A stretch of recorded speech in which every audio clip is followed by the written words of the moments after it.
name is Arne Kislenko. I'm a historian. My specialty is the 20th century, but I've come here to Jerusalem because I want to find out what life was like in the 1st century. Look at this. A job that's still here after 2,000 years. Money changer. In this famous scene from the Gospels, Jesus sees the money changers in the temple. He overturns their tables and drives them out of the temple. Everybody's always been interested in the commotion Jesus caused. But I want to know what all these people were doing at the temple that day, and what they all did for a living. What were their jobs like? And what drove the economy?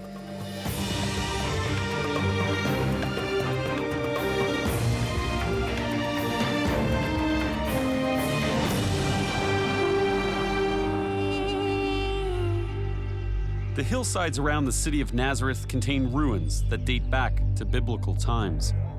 They've helped archaeologists and biblical scholars recreate what Nazareth would have looked like in Jesus' time. James Tabor, a biblical scholar specializing in the life of Jesus, is here to show me just how real it is. But listen, James, was Nazareth really like this? I don't even think it could be reproduced, no matter what you did. Think about the crowdedness, the smells, the cacophony of sounds. The animals. Animals walking around, the dung in the street. I was thinking it must have stunk. It would have to. We're going to go into one of the houses here. Notice as we step inside through the door, we're actually outside in this courtyard area, this workshop area. Right. 90% of the life is outdoors, even though you're in the house with a bit of shelter from the sun. Think of all of these activities that go on in a village, particularly the manufacturing, like somebody's going to be making the pottery, somebody's going to be baking the bread. Everybody does that out of their house. Out of their house. So it really gives you a sense of that workshop atmosphere. Right. And here's an example of the weaving. After shearing the sheep and washing the wool, the weaver does what's called carding the wool, opening it up and separating the fibers so they can work them on the loom. That's been cleaned and worked on. How long does it take you to clean the wool? Like 3 months. 3 or 4 months. And Can I try that? Yes. All right. Here. So I'm holding it like Yes. that? And, You roll it. and spinning it. Yes, and move your fingers with it. You need to control your fingers with the spindle. Yes, that's it. Yeah, it's easy for you Move, to move, say. move your fingers. That's it. Do you Good. work back and forth, yeah. Yes. like that? Yes. Okay, I'll just let you do that. So everything's done here. Do you Yes. dye the wool here as Yeah, well? we dyeing the wool, we carding the wool, we spinning here, and after that we take to the loom to make fabrics. But it's take a long, long, long process. But there's another job they're doing in this house that I want to see, because it's one of the most famous jobs in the Bible: carpentry. We've all been told that when Jesus wasn't overturning tables, he was making them. Now, some carpenters' tools haven't changed in 2,000 years, but some have. What's this tool for?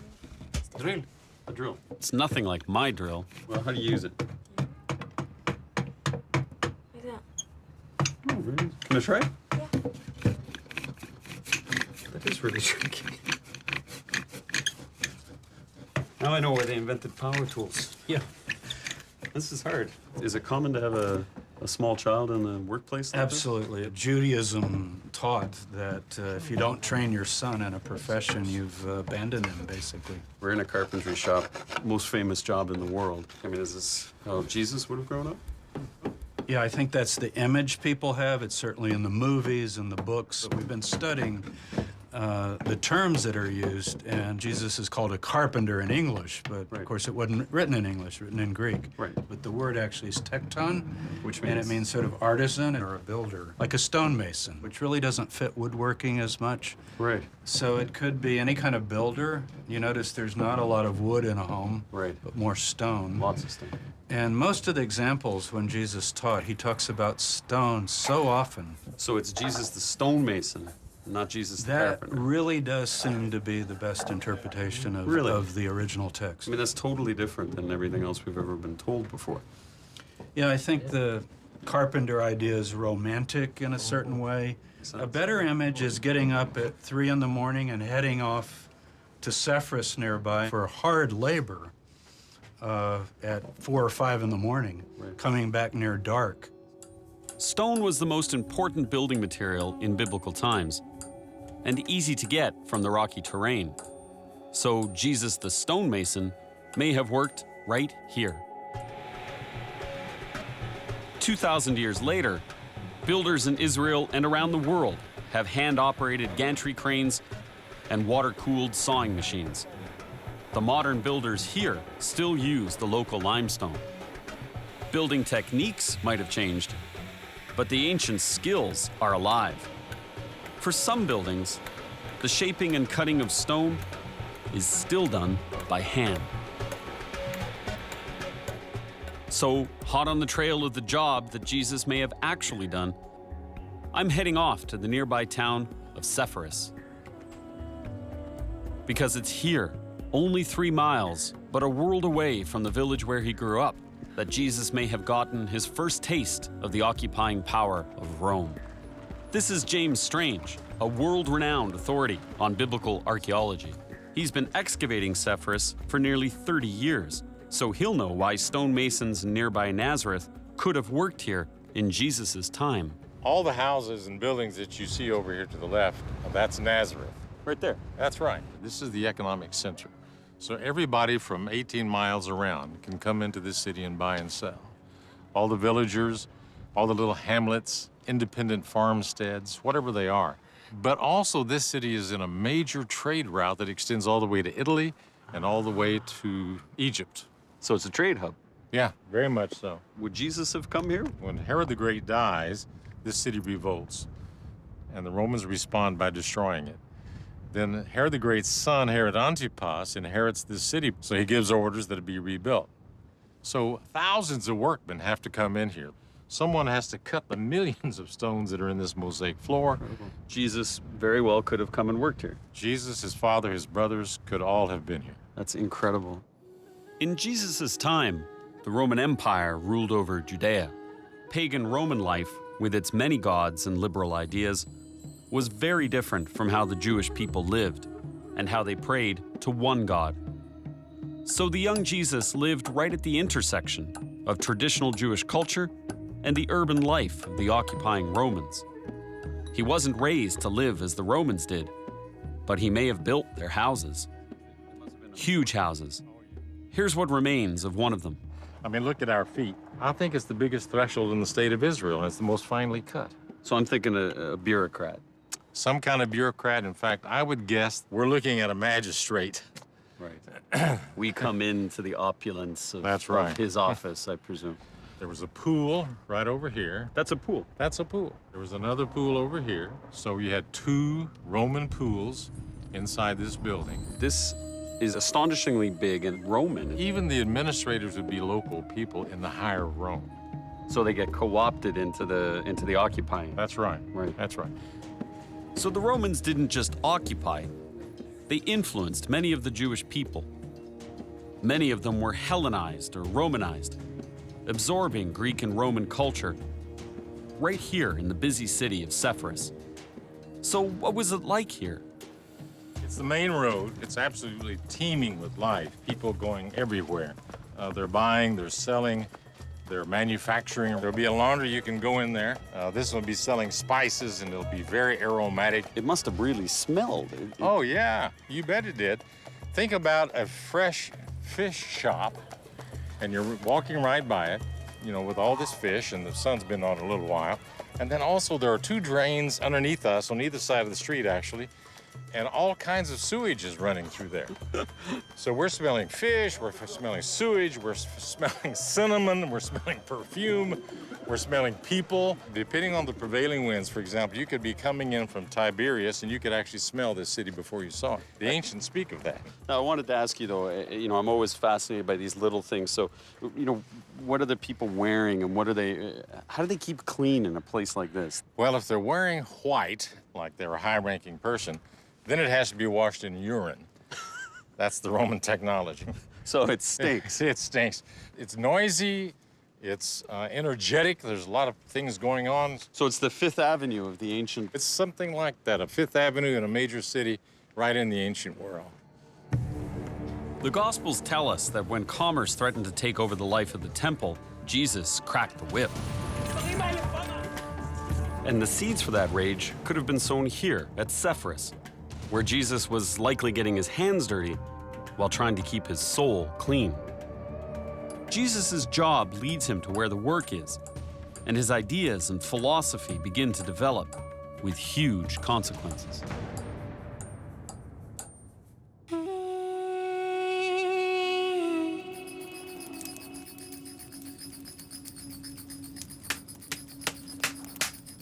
This is how every day began in first-century villages, with women making bread before dawn. In the time of the Bible, the men went out early to work in the fields, but the women were up first, making a meal for them to take along. When it came to biblical jobs, women literally kept the home fires burning. If you didn't want to use sticks to create friction and heat, and if you didn't have a flint to create a spark, you kept the fire going at all times to heat your home and cook your meals. Food historian Tova Dickstein is an expert in the foods of ancient Israel. She's helping me to prepare your basic year one meal. I can't wait to see how it tastes. Is it healthy? I mean... Yeah, this is very healthy. Why? Because it's a complete nutrition. This is whole wheat. Right. Whole wheat with lentil. It's a complete protein. It's like meat. Ah, right. Yeah. So the wheat and the lentils together make up your protein. Protein. And here you have calcium. They pick up the fig because they knew, I don't know how they know it, but you get the calcium from the figs. So these are the basic food groups. Exactly. So simple. It is That's very the simple. beauty of it. Yeah. If we were living in biblical times, would this be all we'd ever eat? No, this is the very basic ingredients, but people had more, like vegetables, garden vegetables, fruit, olive. Now this smells amazing, it really does. And I'm not saying that because I helped to make it. So we use the bread as a scoop. As a spoon. We would have had bread every meal in biblical times, right? Yeah, bread was the staple food. Every meal. There were poor people that this was the main dish. Bread was between 50 and 70% of the meal. Really? Yeah, 70%. Of every meal? Almost every meal. Which is probably why the Gospel of Matthew contains a phrase that many of us know. Give us this day our daily bread. Tova, this is far better than I thought it would be. This is absolutely delicious. This diet provided all the nutrition you would need for a hard day of work in the fields. Many of the jobs here were connected to the land. On the day the Gospels tell us Jesus overturned the money changers' table, some of the people in the temple were likely farmers. They would have come here to bring their first crops as an offering of thanks. With your life dependent on your crops and animals, you figure everyone would try and get along. But the Bible tells us that Adam and Eve had two sons. Cain was a farmer, and Abel was a shepherd. And we know how that turned out. Ronit Meoz is an expert in ancient Israeli studies, and she can tell us what agricultural jobs around here were like. A farmer, of course, would look at the shepherd as something very, very low.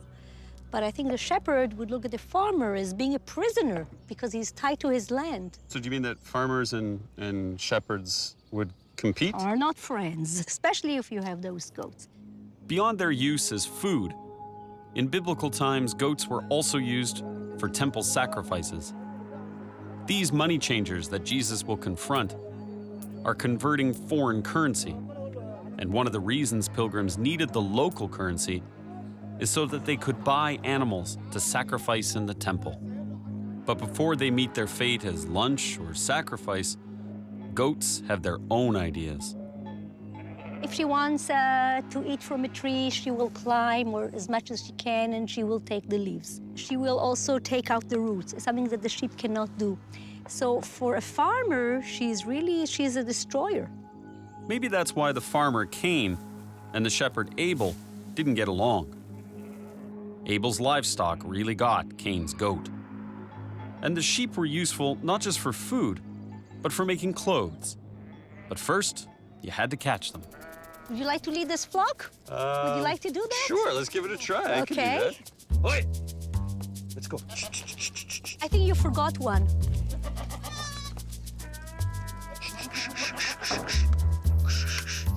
Oh, yes. Did you see that? Champion Shepherd. Is it terrible that I'm thinking lamb kebabs right about now? For the biblical farmer, the most important task was growing enough food for his family. Animals provided crucial help plowing the fields and growing staple foods. No wonder the Bible mentions animals so often. They were life and lifeline. Your mule, your cow, whatever animal you had is really your friend. She knows you. The most important thing in my world, She is. Yeah. Yes. because Yes. everything depends on her. Yes. But in the Bible, isn't there a reference to plowing a straight line? Jesus says to his followers, if you follow me, do it like you are plowing in the field. Just go straight after me. Don't look right, don't look to the left. Yeah. And that's Okay. not easily done. All right? Yeah. Now the left one. Yikes. Yeah. I think she's more interested in eating than in plowing. Start going. You know, it's a lot easier to say that I than know, to do that. I know. Dia. Dia. Wrong dia. Wrong. Dia. Very good. Dia. That's it. Yeah. Yeah. Look, I'm doing it.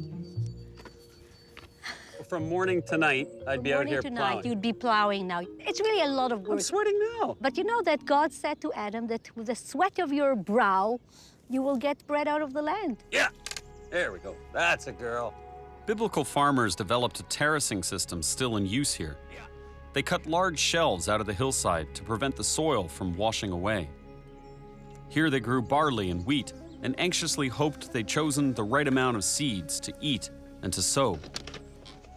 So that's the actual barley. Just the seedlings, yeah. It's very important that they get settled now on the ground and that they grow and they get roots. So what's the worst thing that could happen as a farmer in biblical times? No rain, the worst. Nothing grows? This is going to be bread.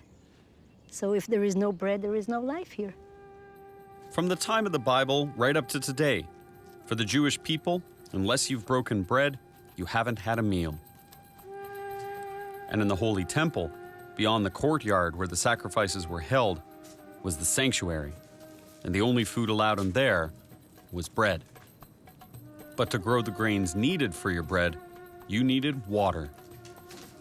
Being a biblical farmer meant looking to the skies and praying there would be enough rain. One of the toughest jobs was hauling water, and guess who did that? Actually, you're now doing a typical woman's job, you know? This is a woman's work. Very hard work. Of course, very important. One of the hardest will be given either to the women or to slaves. We're university professors, Trina. By the way, you know that it was a very hard job, but this is also a place of encounters. Women found their spouses. Really? Yes, the most important encounters happened by a well or a cistern. So this is like All the important marriages. this is the first century hangout. This is the internet. Yes. First century Facebook. Of course, that's a matchmaking place here. At the well, chance encounters led to many important biblical marriages. Moses and Sepphoris, Jacob and Rachel, Isaac and Rebekah. Now, this place is not as well suited to matchmaking, but it's just as important for collecting water. Ancient engineers designed this wooden treadmill connected to a ring of clay pots called a sakia. Now, how it works is that you walk or run on this part of the wheel, and if you're doing it right, the wheel spins, and those jugs up on top scoop up water from this pond and then drop them into that sluice at the top. And then the sluice runs into a trough behind me where people would pick up the water for farming and drinking and so on. But you gotta keep going on this because the momentum really drops off quickly. So these are the jobs that would have surrounded Jesus when he was growing up. But many of his followers, the disciples, held a different profession, one we haven't seen so far. I want to find out why so many of them were in this profession, and I want to try and do this job. I'm in Israel, learning about jobs in the time of Jesus. And there's a pretty important job you can't miss if you read the New Testament, because at least 4 of the disciples of Jesus were fishermen. So I've come north to the Sea of Galilee to find out why. This is Chaim Weitzman, a second-generation fisherman who grew up right here on the shores of the Galilee. We're going to fish where the disciples fished and maybe find out the connection between this job and Jesus' earliest followers. Chaim, we got to get a cover for your boat, a little roof going. Splash guard.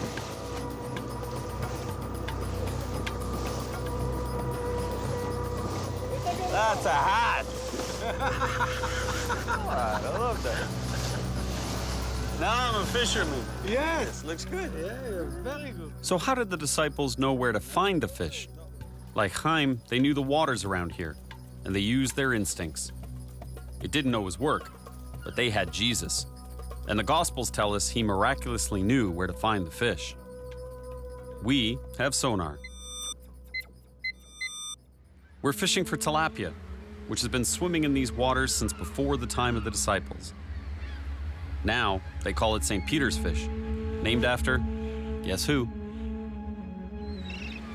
Very good. Fish, fish. Yo! Look. What is he? Oh, good. My first fish in a net! Look at that! His is bigger, but mine's tougher. How many fish do you catch every day? It's 100 kilo. 100 kilo. 100 kilo, yeah. In one net. One net, yeah. Well, I caught slightly less than that, and I'm gonna cook them up biblical style. This is Vered Gross, who manages Deck's restaurant here in the Galilee. She's gonna show me how it's done. Me and Ataf will be happy to teach you. Great. Hi, Anna. All right. You take the fish. You stick it through? Stick it through. I believe that's the technical term. Okay. Great job, better than Ataf. You see, the teacher became the pupil. This is a special type of oregano. It's called hyssop. Like that. Yeah. This is hot. The whole thing. And if you want to check if the fish is ready, Yeah. you take the stick of the oregano Okay. and you try to, you know. So this is my ancient fish thermometer. Yeah. If it goes through, it's ready. Hi, Jim. Hello there, Arne. How are you? All right, look at that. I'm impressed. Wait a second. Little biblical garnish here for you. Little biblical garnish. Well, very nice indeed. While Jim enjoys my expertly caught and brilliantly cooked St. Peter's fish, I ask him about the biblical fishing business. First of all, you fish with nets. That's what's economical if you're trying to do something commercial. And then when you fish with nets in the ancient world, you fish at night because the fish can't see the nets at night. In order to keep your clothes from being ruined by the wash and bringing in nets and so on, you usually fish naked. The TV viewers will be glad that I didn't try that experiment. That's a little too much. These people, I mean, fishing in ancient times around here, are they poor? Oh, not at all. This is the most stable industry for this area. According to the writings of the first century eyewitness Josephus, the Galilee had a thriving economy with a salting factory to preserve fish for export. And with some of the catch, they made fish sauce, which was called garum. I'm meeting biblical food historian Susan Weingarten to learn how to do this fragrant job. We're going to cut these fish up, put them into the pot together with salt. The guts of the fish have enzymes in them. The enzymes will break down the flesh of the fish. The salt will prevent it from producing all sorts of harmful bacteria. And we leave it around for 3 months. Any kind of fish, right? Any kind of fish, everything goes in. Always a bit of salt in the middle. Now, what was garum used for? The top quality garum was used as a condiment, as a flavoring, as rather you'd use soy sauce nowadays. The lower quality ones was the sort of thing that you dip your bread into, perhaps. Right. And at the bottom, there's a sludge, which they used to eat. The sludge would contain the bones, which don't get digested by the enzymes. And it's these bones that we find archaeologically, and we can identify that this was a place where they made garum. Whose job would this have been? Other than mine. Other than yours, right. They would be made in factories. We've found the remains of garum factories all around the Mediterranean. So this would have been a commodity. A commodity that was traded widely over the Mediterranean. King Herod imported garum from Spain. Spanish garum was the best. They've even found garum in Masada. Would this have been considered to be a good job as a garum maker, or? A person working in the garum factory, I guess not, but a person that made all his money out of owning the factory. I can't imagine this was a glamorous job. I can't imagine it either. So how long has this garum been sitting? This garum's been sitting here for a month and a half, and this one for a bit over 2 months. Beautiful. Yeah, let's have a go. Look, you can see the fish, the way they're all decaying. This is absolutely revolting. It wouldn't smell nearly so bad at the end of the process. This has to rank as maybe one of the worst jobs I would ever have to do. We didn't make you eat it, did we? No, and I'm really grateful that you didn't. So there were lots of fish in the Sea of Galilee, which could be sold, salted, and made into fish sauce for export. This was a good business. And in the nearby fishing village of Bethsaida, where many of the disciples came from, there's more evidence of how profitable a job fishing could be. Bethsaida is right on a major international trade route, the Via Maris. You've heard of the road to Damascus? Well, it starts down in Egypt and goes right through here. This is the site of Bethsaida. It's a major city in Jesus' lifetime. The image in my head of poor fishermen gets dispelled in Bethsaida, where archaeologists have discovered evidence of a middle-class lifestyle. How do you know these were houses of the fishermen? Well, because weights for fishing nets have been found here. They have actually found the bones of fish here. This is the courtyard of the house of the fisherman. And this is the wine cellar. It's a wine cellar. And this is what we need to find out if they're wealthy or not. Because all the houses look the same on the outside. It's what's on the inside that tells us their level of wealth. They found tall jars of the type that are used for wine. If they're collecting wine and going to a lot of trouble to corbel this over and to make a cool place, then they're trying to preserve a collection of wine. Pretty wide. Yeah. You can store quite a lot down here. Yeah. So you don't express your wealth by decorating the house on the outside. You accumulate things on the inside that indicate your wealth. What would this tell you about the life of fishermen around here? Well, it tells us that they can accumulate a lot of capital, that they're really rather well off. The disciples, they weren't poor? They're fishermen. They might be fishermen contractors. You know, they might have a lot of boats out there, and they might be doing very well. And they were better off than other tradespeople, basically. Yes. Mm-hmm. Some of them lived here. Yeah, some of them actually lived here, came from Bethsaida. Peter and Andrew, particularly. Right in this neck of the woods, as it were. Yeah, we could be looking at their houses and not knowing it.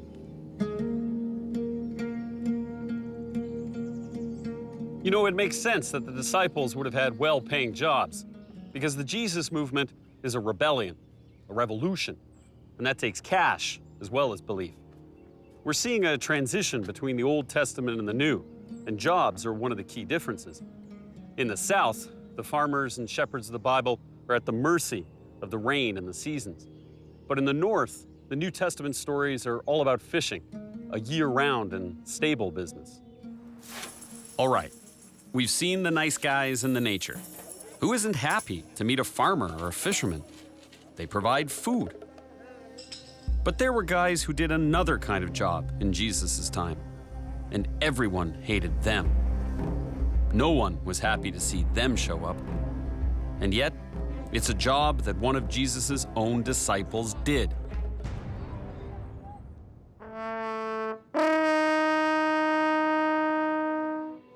In the first century, the Roman Empire ruled over Judea. But not only were the people colonized, they had to pay taxes to Rome. And what did the Romans do with all the money? Some of it went in to build places like this. I'm here in the ancient city of Bet Shean, and all I can say is, wow, this place is incredible. It is beautiful. It's massive. And I'm thinking that at its height, it must have been incredibly opulent. Everybody has that reaction. Their mouths just drop open. They think, you know, am I in Rome or Greece? And here we are in Jewish Roman Palestine. This area has been inhabited for over 9,000 years. And no wonder. 2 rivers converge here in the lush Jordan Valley, making for a plentiful water supply as well as rich soil. And its location also has strategic importance, as the road north from Jerusalem intersects here with the coast road from Lebanon. So I gotta ask, I mean, how on earth would you pay for something like this? Well, the simple word is taxes. And the Romans insist that conquered territories pay their own way as well as pay for this sort of massive building. What kind of taxes are we talking about? There are individual taxes per head, and there are property taxes. There are cuts into a certain percentage of produce. We think it might be anywhere from 30 to 50%. For the poor, it had to be truly oppressive. It wasn't graduated, so if it was 30% of a smaller amount, I mean, you could barely get enough to eat. So when it comes to first century jobs, ruling over another country and collecting taxes from them is certainly one of the most profitable. So if it's an oppressive tax regime, I mean, is this like 1776 where you have the taxation without representation? Actually, I think 3 times we have record that Herod Antipas, who ruled Galilee, he reduced the taxes. And the only reason he would do that is the people were finally saying enough is enough. Right. And the final revolt was even over taxes. So what happens if you can't pay? Is there any sort of tax break? I think it's almost like tightening screws. The client ruler, Herod, is watching to see how much pressure you can put on. In addition to all this splendor, which may not have interested the local workers who were paying for it, the Romans also used tax money to build roads and aqueducts, which did interest the locals. So there were mixed feelings towards the Roman conquerors and towards tax collectors. Not the most popular job then or now.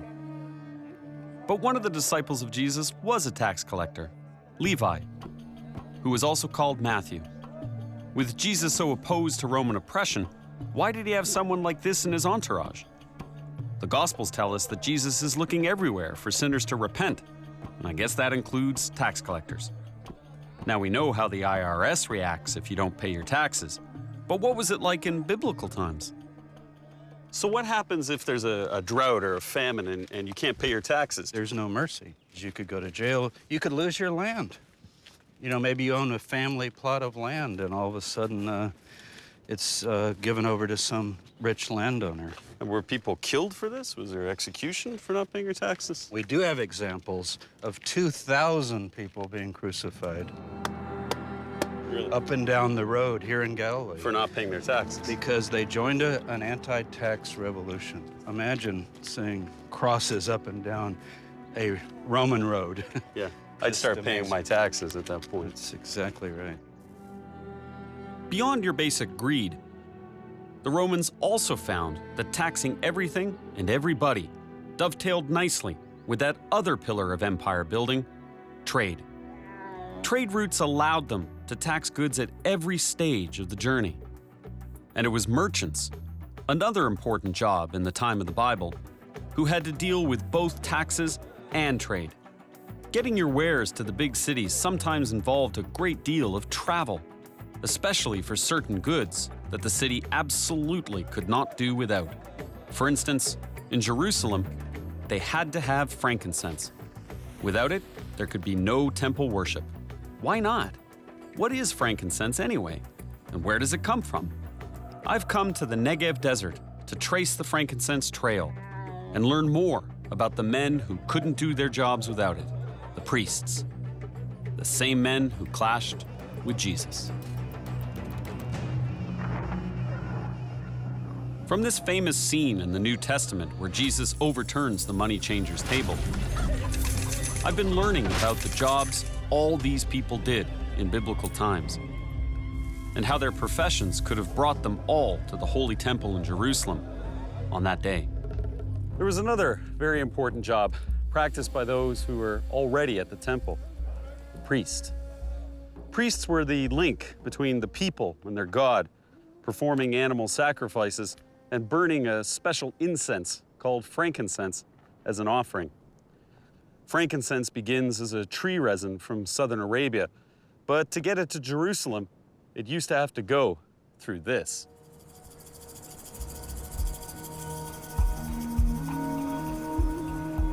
I'm in the Negev desert, taking the same route the merchants and camel drivers took. And I'm here to meet Yunus Aburabeya and his herd of camels.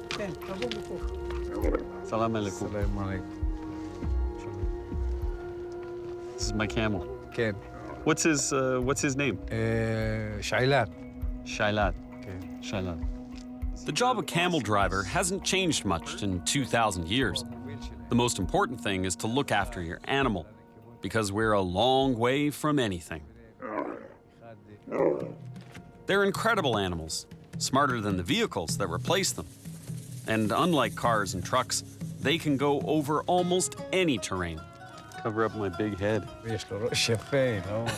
הוא נחמד. Well, thank you very much. גמל יכול להכיר מקום ולא לשכוח אותו. אם אנחנו לוקחים אותו לבאר מים והוא שותה, עוד שנה, שנתיים, הוא יכול לחזור לאותו מקום. יש לו זיכרון, חבל על הזמן. Bedouins always feed their guests. And if we were ancient merchants, we would certainly need to be fortified for the journey, taking frankincense through the desert to Jerusalem. That is delicious. Now I'm ready for my first camel ride. עולה? כן. אוקיי. Oh, I'm on a camel. That's great. And now what do I do? How do I, I should have read the manual before I bought the camel. כן. There's no instructions for this. Right. Whoa! That's the big camel. Whoa! That is something else. This is the only way to haul cargo in the desert. These guys are the 18-wheelers of the Middle East. Out here, I can imagine that in the first century, there would have been hundreds of camels and caravans stretched out across the horizon, hauling goods from thousands of miles away towards Jerusalem. And there were jobs along the way, too. Since camels shed, their owners made money from their hair, which was used to make clothing. Remember spinning the yarn back in Nazareth? Imagine doing it while on the road to Jerusalem. Out here, you make use of everything you can, and you paid a toll or tribute to Rome and territories you passed through. No wonder frankincense was so expensive. By the time it got here to Jerusalem, it had been taxed to the hilt.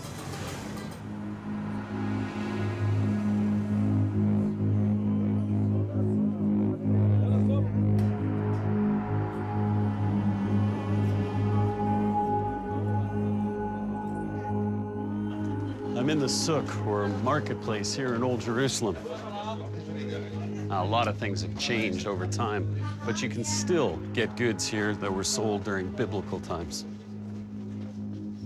This is frankincense.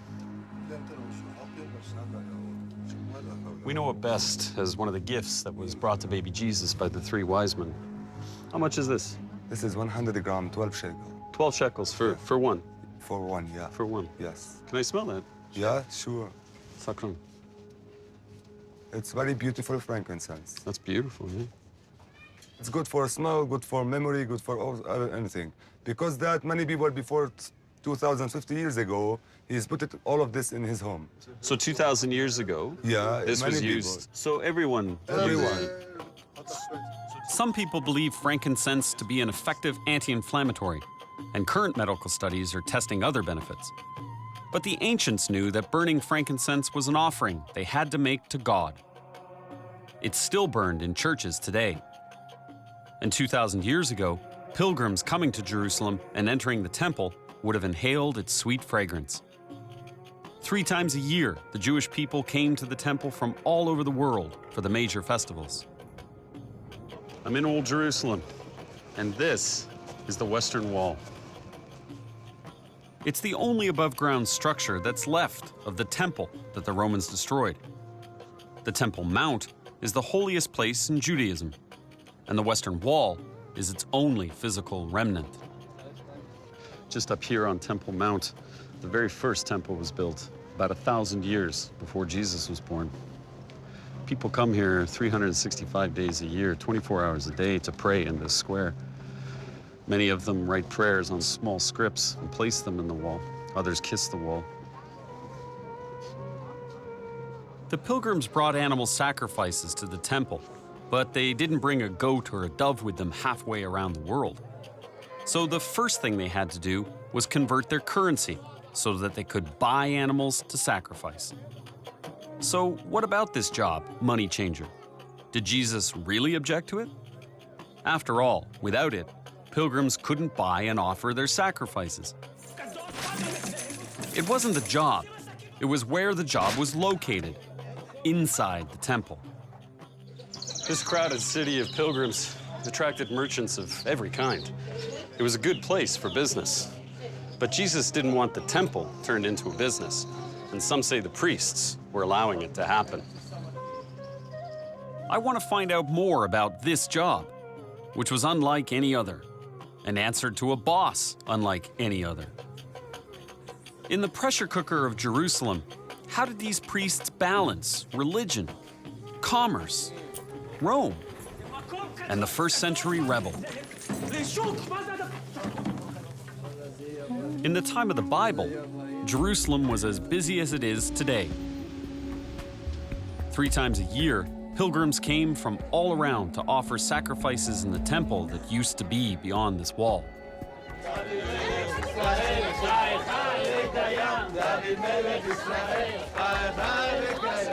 Jerusalem's pilgrims were great for local jobs, then and now. There were food vendors, there were hostel owners, and there were merchants of every kind. But unlike today, there were thousands of priests who served in the temple. These priests were in the temple to represent the people before their God, and nothing could interfere with them performing their holy functions. The most important functions were performed by the high priest, but under Roman occupation there was plenty of interference with this job, and Rome made sure that the man it wanted was appointed. His duty was to God, but pleasing Rome allowed him to fulfill that duty. So he and the other priests had a delicate tightrope to walk. Shimon Gibson is a world-renowned biblical archaeologist who directs excavations in Israel. He can bring us closer to the lives of these men, for whom ritual purity was the key to being able to do their job. So here you can see one of the gates which led into the temple area. This is the place where all the pilgrims who had been purified in the Siloam pool, and including the priests who had come from the upper city, would enter into the temple area. So everybody comes right through here? Exactly. And it must have been a pretty chaotic scene if you've got all these people coming in. And Fairly chaotic, but you had a very, very strict administration. How so? And had the temple administrators. They would make sure that only those who had been purified in the pools were allowed into the temple. Everyone had to immerse in a special pool, called a mikveh, before entering the Holy Temple. Its purpose was not for physical cleanliness, but for ritual purity. There were large mikvahs for the pilgrims, like this one, the Pool of Siloam, mentioned in the New Testament and recently discovered near where the temple stood. And the water was on different levels. So whenever the pool was at a lower level, then you'd descend the steps. If the water was at a higher level, then you could remain closer to the top. So this went continually down like all that? the way down to the bottom, and the steps were on all 4 sides, which is quite nice. So you've got to imagine almost like a theater, with all these people sitting around, and they've all come here in order to purify themselves before going up to the temple. It was critical that priests become pure before entering the temple. One became impure by coming into contact with death. For instance, being in the presence of a dead body. And life's potential was sacred, so both the presence of semen that had not conceived, as well as menstrual fluid, required a trip to the mikveh. The priests believed that if they were impure when they entered the temple, everything they were trying to accomplish in the prayers for their people would fail. There were, and still are, strict rules about what kind of water could be used in a ritual bath. It couldn't be brought in by unnatural means. It had to be rainwater, or from a spring or river. Since nothing was more important than this ritual purity, some of the priests had their own private mikvahs. Shimon Gibson is digging in what is believed to have been a priestly quarter of ancient Jerusalem. And he has discovered what is believed to be a priestly house. So we're going to go down here. We're actually going to descend through time because we're at the level of the Ottoman period. Right up which here. is, yes, which is mid-16th century. And we're going to go all the way down to 2,000 years to the levels from the 1st century, from the time of Jesus. Fantastic. So we're going to descend the elevator of time. How do you know that they were priestly houses as opposed to somebody else's house? Well, we have historical sources. We also have archaeological findings. Excavations revealed a house with an inscription indicating that this was a house which belonged to the priestly family. I mean, these were the neighbors of King Herod the Great and subsequently of the Roman governors of Jerusalem, because the Roman governor was situated just up slope from where we are. Jerusalem was a very wealthy city, being the focus of pilgrims 3 times a year. Those who lived in Jerusalem were able to sell their goods to them, were able to rent out their houses. So you don't have a lower class in Jerusalem, you have the middle class, those who are better off and those who are less better off, and the aristocracy and the priesthood. People always sort of think of Jesus coming to Jerusalem and then moving in and around, in between the houses of the poor. But there were no poor people in Jerusalem at the time. Well, that's fascinating. Yeah, I never thought that. So there's a lot of animal bones here, and you can see them sort of scattered around. Here you can see a rib bone. Ah, look. There's a coin. You see that green? It's corroded. That's green. why it's got that green sort of skin to it. That's really cool. Yeah. And what's nice is it's caught between these 2 stones. It'll give us some information about when this wall was constructed. Take it out. You were actually trusting me. Well, since you're here at the site, you've got to dig it out. The one thing you don't do is rub the surface because it's corroded, and so it can actually peel away almost like an onion. And with it, you can take the image, which is on the coin itself, on the metal. This is the loose change. Just like you find loose change all over the place, modern loose change, you know. Same in antiquity. I have to give it up. Yes, you have to. It's not a souvenir. From the moment of discovery, it belongs to the state of Israel. I knew that. I knew that. That's the law. So there we go. And that is my my first ever archaeological find. Your fingers have touched history. I know. That's beautiful. It really is. It's exciting. There's always a first time, isn't it? Touching history is quite a change from teaching it. But there's more to see as we descend further into history. Shimon is using geophysical mapping technology to see what hasn't yet been excavated. And he discovers something incredible at the lowest level of this house. And lo and behold, in this area, we found this hidden chamber with its ceiling still intact. Oh, fantastic. It's really amazing. Oh, my. You're in the cellar of the priestly house, and it's here that you have this mikveh, which is this ritual pool. If you came in from the marketplace, you might have brushed shoulders with a leper, which had made you impure. So if you're entering into the house, the first thing you did was you went to purify yourself in the mikveh. Finding a mikveh in the home of a priest tells us just how crucial ritual purity was. It wasn't only in the temple. They needed to be pure everywhere they went in the city of God. When Jesus overturned the tables of the money changers, these priests would have felt that he was overturning their world. The delicate balance they had achieved between their God and the Romans.